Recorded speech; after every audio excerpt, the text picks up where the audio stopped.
تقدر تعتبر الحلقة دي من أخوك في المدرج اللي خايف وقلقان على حال الأهلي.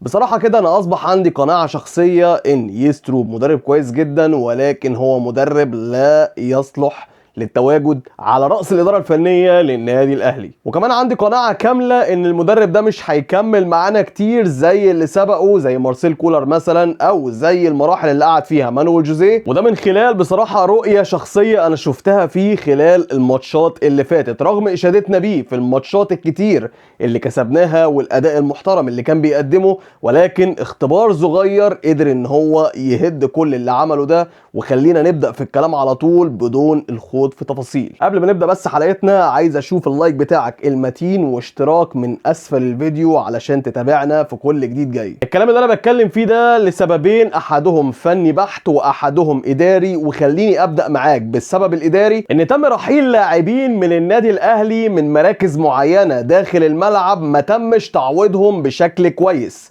وإن حتى تم تعويضهم بلعيبة معينة فهي لعيبة غير مطابقة للمواصفات اللي قدمها المدير الفني أو اللي طلبها المدير الفني. على سبيل المثال وحاجة صغيرة قوي، وهو مركز الظهير الأيسر. الظهير الايسر بيلعب فيه عندك احمد نبيل كوكا وكريم فؤاد، حمد لله على سلامته، واللي اتجاب فيه لعيب جديد وهو بالعمري اللاعب المغربي اللي جبناه من الرجاء. ولكن اللاعب ده لو تلاحظ ان هو لحد دلوقتي ما خدش ولا مباراه مع النادي الاهلي، وده خلال تقارير طبعا او بتقارير طلعت من داخل النادي الاهلي ان اللاعب ده مش مطابق للمواصفات اللي طلبها المدرب يستروب، وبناء عليه هو مش هيخوض معاه مباريات اساسيه او مباريات حتى مشاركه على الدكه، وينزل بعد كده خلال المباراه الا لما يستوفي الشروط ويعمل الاداء المميز بتاعه داخل التمرين بتاع النادي الاهلي. حاجه تانية برضو ومثال كمان، المثال وهو امام عاشور. امام عاشور اللي عمل مشكله مع اداره النادي الاهلي وعمل مشكله مع فريق النادي الاهلي ان هو ما راحش طبعا المطار علشان السفر لتنزانيا، وبناء عليه تم ايقاف اللاعب لمده اسبوعين وتغريمه بمبلغ 1.5 مليون جنيه مصري خصما من الراتب بتاعه. امام عاشور هو احسن لاعب في مصر لا خلاف عليه. امام عاشور يعتبر من الكوادر الهامه داخل الفريق وبيبني عليه الفريق اللعب بتاعه. طبعا انا مع قرار الاداره قلبا وقالبا بايقاف اللاعب، واتمنى عدم تواجده نهائيا داخل النادي الاهلي من الاساس الفتره المقبله، لان ده لاعب لا يليق بالنادي الاهلي بسبب العقليه بتاعته اللي تشبه لاعبين كتير قبل كده. ولكن اللي انا بتكلم فيه ان اداره النادي الاهلي لم تفلح في تعويض لاعب بديل، وهو طبعا محمد مجدي قفشه اللي مشي من النادي الاهلي اعاره لصالح نادي الاتحاد السكندري، ويعتبر كان البديل الامثل لامام عاشور. ما تمش تعويض امام عاشور ولا قفشه باي لاعب جديد يكون متواجد داخل النادي الاهلي، وتم الاعتماد على محمد علي بن رمضان اللي انا شايفه بصراحه مش مناسب خالص في مركز 10، لان بن رمضان بطبيعه الحال هو بيلعب مركز 8 في وسط الملعب وبيساعد في الهجمات اللي بتوصل على مرمى المنافس، لكن هو مش مركز 10 يبدا ان هو يصنع ويبني لعب. عايز اقول لك معلومه صغيره كده، ان محمد مجدي قفشه مع فريق الاتحاد السكندري تقييمه حاليا 7.1 من خلال 3 مباريات ساهم فيهم مع فريق الاتحاد السكندري ب2 مساهمه تهديفيه، احرز هدف وصنع هدف.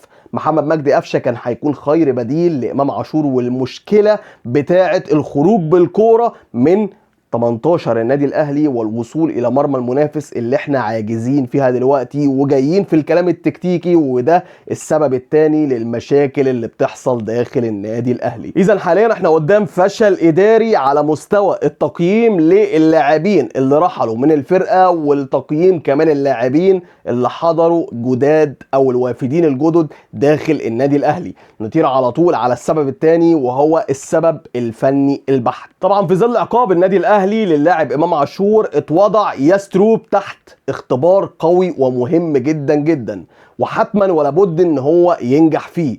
ايقاف امام عاشور لمده اسبوعين عن خوض المباريات الرسميه مع النادي الاهلي ادى لوجود فشل ذريع من جانب يستروب وكشف المدرب على عدم قدره توصيل اللاعبين الى مرمى المنافس، وبالاضافه كمان لصعوبه الخروج بالكوره. اعتمد في الاول على زيزو والعمليه فشلت معاه، كان زيزو مش قادر ان هو يخرج بالكوره من نص الملعب بتاع النادي الاهلي علشان يوصل لنص ملعب المنافس ويوصل الكوره ويبقى خروج امن للكوره، وفشلت وانتهت باصابه زيزو. اعتمد على محمد علي بن رمضان وفشلت فشل ذريع جدا جدا امام شبيبه القبائل امبارح، واللي انا ما رضيتش ان انا اعمل فيديو بعد اللقاء نظرا لسوء الاداء اللي كان طالع من النادي الاهلي. من الطبيعي جدا ان المدرب لما يفقد جزء اساسي من الفرقه بتاعته بيبدا ان هو يوضع حلول، لكن لحد دلوقتي ولثالث مباراه على التوالي بيتعادلها النادي الاهلي تعادل.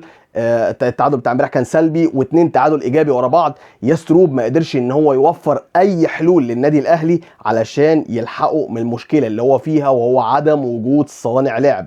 طبعا المشكله من الاساس راجعه من الاداره وبنى عليها على طول يستروب، ومش قادر ان هو يقدم اي حلول. رقم 1 ظهر معانا في ماتش يانج افريكانز تخبط كبير جدا جدا واستباحه كبيره جدا جدا لدفاع النادي الاهلي والخط وسط النادي الاهلي، وتفرق كبير جدا جدا ومساحه شاسعه ما بين نص ملعب النادي الاهلي وخط دفاع النادي الاهلي، وستر ربنا بالحظ ورزق من ربنا ان احنا ما دخلش فينا كميه اهداف في الشوط الاولاني رغم استباحه الظهير الايمن والظهير الايسر، استباحه كبيره زي ما احنا شفنا.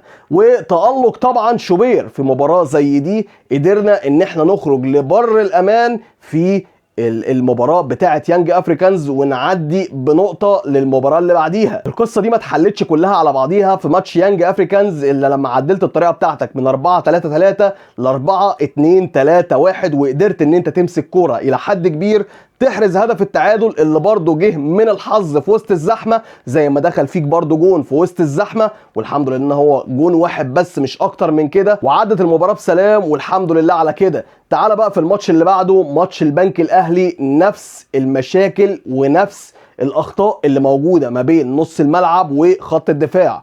بدأت بتشكيل مختلف تماما عن التشكيل، او في تغييرات جذريه لاكتر من لاعب داخل ارضيه الملعب، وده نتيجه الضغط بتاع المباريات، وقلنا ماشي هنعديها. لعبت باك يمين لاعب زي احمد عيد وقدرت ان انت تصحح المسار بعد كده، ولكن اتفرج على ايمن الرمادي. ايمن الرمادي اللي ماسك فريق البنك الاهلي، اللي قعد مذاكر فريق النادي الاهلي كويس جدا جدا جدا، قدر ان هو يعمل فجوه كبيره جدا ويكبر الفجوه قوي بتاعه نص الملعب وخط الدفاع بتاع النادي الاهلي، فصلهم الاثنين عن بعض، وقدر ان هو يتحرك بكل سلاسه داخل نص ملعب النادي الاهلي. باغت النادي الاهلي باكتر من كوره، قدر ان هو يسيطر على المساحه الخلفيه للظهير الايسر والمساحه الخلفيه للظهير الايمن، قدر ان هو يحرز هدف، وكان ممكن يحرز الثاني والثالث والرابع حتى بعد نزول لاعبين النادي الاهلي الاساسيين. خلاص النادي الاهلي اتحط في منحنى ان هو ممكن الثلاث نقط يضيعوا منه.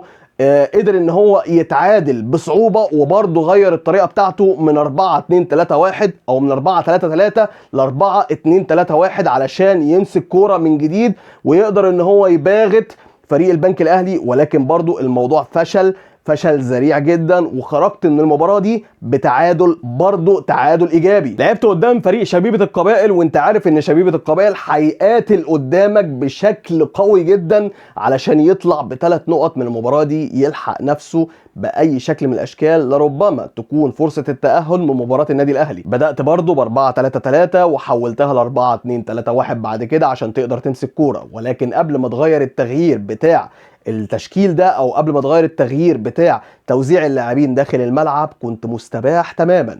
كان فريق شبيبه القبائل لولا الحظ كوره والتانيه يخبطوا في العارضه وستر ربك والحظ اللي وقف جنبك انك ما خرجتش من الشوط الاولاني مغلوب 2 أو 3.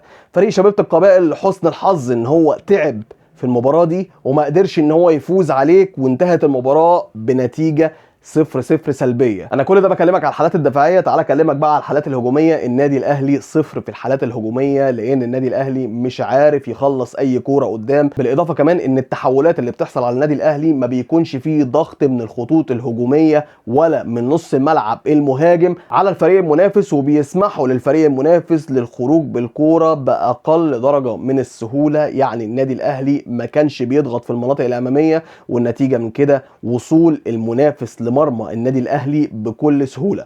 انا ليه بكلمك على الثلاث ماتشات دول؟ الثلاث ماتشات دول يعتبروا من اقل المسيرات للنادي الاهلي داخل الموسم الحالي. لو خبطت في فرق تقيله بتلعب كره محترمه قادره ان هي تعمل عليك جيم محترم وتهاجم وتهدف، النادي الاهلي هيشيل كارثه كبيره تهديفيه في احد المباريات لو استمر الحال على ما هو عليه. كده ملخص النادي الاهلي الموسم ده لسنه 2026: تخبط اداري قوي جدا جدا نتج عنه منظر الفرقه المهلهل اللي احنا شايفينه، وتخبط فني كبير جدا جدا، وعدم القدره على تعويض لاعب يعتبر من اهم اللاعبين داخل ارضيه الملعب، لكن فقد رضا الجمهور وفقد رضا الاداره عنه، وعدم القدره للسيطره على الملعب والسيطره على الكوره ولا حتى الخروج بالكوره لمرمى المنافس. يعني من الاخر احنا بقينا بنقدم سمك لبن تمر هندي. خلصت حلقتنا، ولو انت من الابطال بقى اللي وصلوا معانا لحد اخر الفيديو، لايك شير كومنت تاج، اشترك في القناه، فعل زر الجرس عشان تتابعنا في كل جديد جاي، وخبطنا لايك متين محترم منك عشان الفيديو يوصل لاكبر عدد من الناس. واشوفك على خير يا صديقي المره اللي جايه. السلام عليكم ورحمه الله وبركاته.